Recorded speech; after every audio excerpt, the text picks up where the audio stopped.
Slovis backs it up, goes for the long ball, and oh, what a catch! Being a great player, sometimes it's not about exactly how you play for the entire game, but it's being at your best when your best is needed.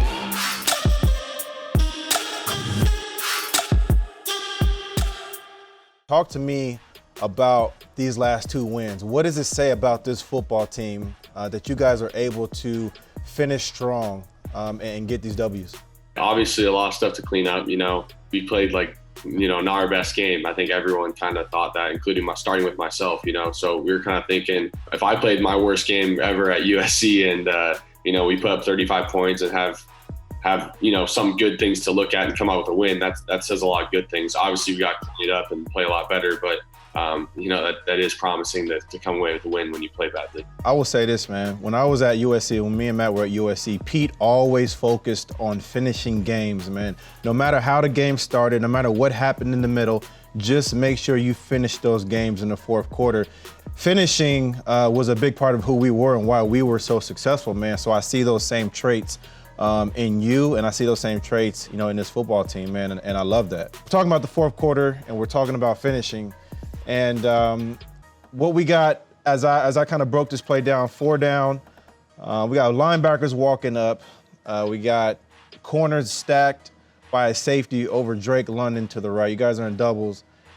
And they bring 0 blitz, man, middle of the field, wide open. And you hit your tight end, Eric Kromenhoek, man, for a touchdown in a high-pressure situation. Talk to me about some of your options, some of the other options that you have on this play, man. Yeah, this is just our spot play. So front side to where Steven is. Up top, we have, a spot route with the receiver. It's really a zone beater. So they drop into coverage. Yeah. That's where we want to go.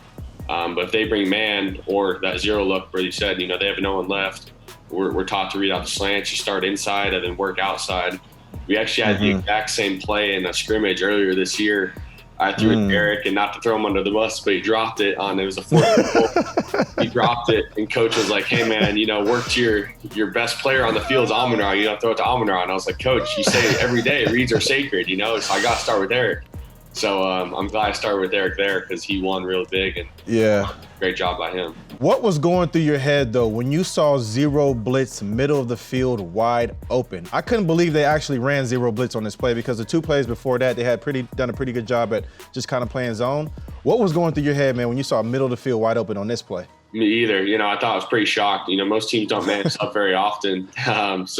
But if they do, it's probably in the red zone. So you always be ready. And that's what I love about this play. It's kind of built in. If they do that, you just work your slants, you have a great play. And I have to credit Steven too, because he's usually out in the flat on this play, but he saw the pressure and picked it up. So he did a great job. Yeah.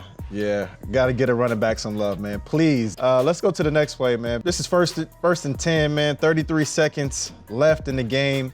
We got 3 down, so that means they're dropping 8. This is a high-pressure situation, man, and Graham Harrell has come on our show. He's talked about throwing in the tight windows, right? And this is tight as a window can get, man. This is tight. Coach on our show, he says fast, but I'm going to call this tight. What was going through your mind, man? You made this throw, and it almost got picked. I just want to know what was going through your head when that ball left your fingertips. Yeah, this is white cross, so I'm looking to left to start. Big hole in the pocket, step up, especially in the drop 8. I like moving around a little bit because it kind of manipulates the field, makes it harder to stop. And, I saw Amon-Ra behind that linebacker. And in my head, I'm thinking we got 2 timeouts. We got 30 seconds left. We're still only down 3. So, be safe with the football. So I'm thinking, all right, I'll put a lot of air on it. And somewhere either Amon-Ra can get it or no one else can. And that was a really bad decision. Honestly, I should have put way more air on it. He got way higher than I thought he would. So not my best play of the day, but, Amon-Ra did a great job and, worked out for us. In the 4th quarter, you're 77% completion percentage, through 2 games, 3 touchdowns. All your touchdowns are coming in the 4th quarter, man. I'm going to start calling you Mr. 4th quarter. But what is it about the 4th quarter, man, where you guys just seem to come to life? You seem to get a lot more comfortable, and you're able to make some of those plays down the stretch and come up with a W late. Yeah, I don't know if I have a solid answer for you, but I think most of it's probably just, 2 things, really. I think this camp especially, there were times where, our team, especially our offense, really had trouble finishing practices. We'd have a great practice all day, and the last team segment, even the end of the last team segment, we'd struggle. So I think it was kind of an emphasis that coach puts on us.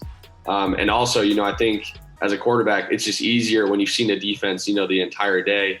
Both these teams haven't really had a lot of film on because it's been their first game. So, by the 4th quarter, I think we have them pretty much figured out. We know what they're doing. So I think it makes things easier for me. What do we have to do this week against Utah to start fast? Right. We just have to execute. And I think it really does start with me. I got to play better from the beginning. And then everything will work after that. Obviously both games we had lots of total yards. We've been moving the ball pretty well. But, we have to execute on, consistent basis. So, when it's 3rd and short, when it's 4th and short, if we can execute those plays, we're going to put a lot of points. It's been, a pleasure watching you guys perform under pressure, seriously, because that's not easy to do, especially coming off of the little amount of time that you guys have had to work together. You talk about the pandemic that we're all still dealing with, some teams having to cancel games, some players not sure if they're going to be able to play the next couple of weeks or whatever it is. But the fact that you guys are able to still to be able to grasp that concept, man, of finishing games, no matter what.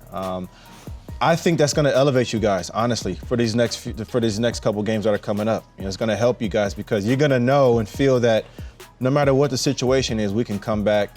We're never out of the fight, and we always got a shot, man. So I appreciate you stopping by, man, and good luck this week against Utah, and go get that W again.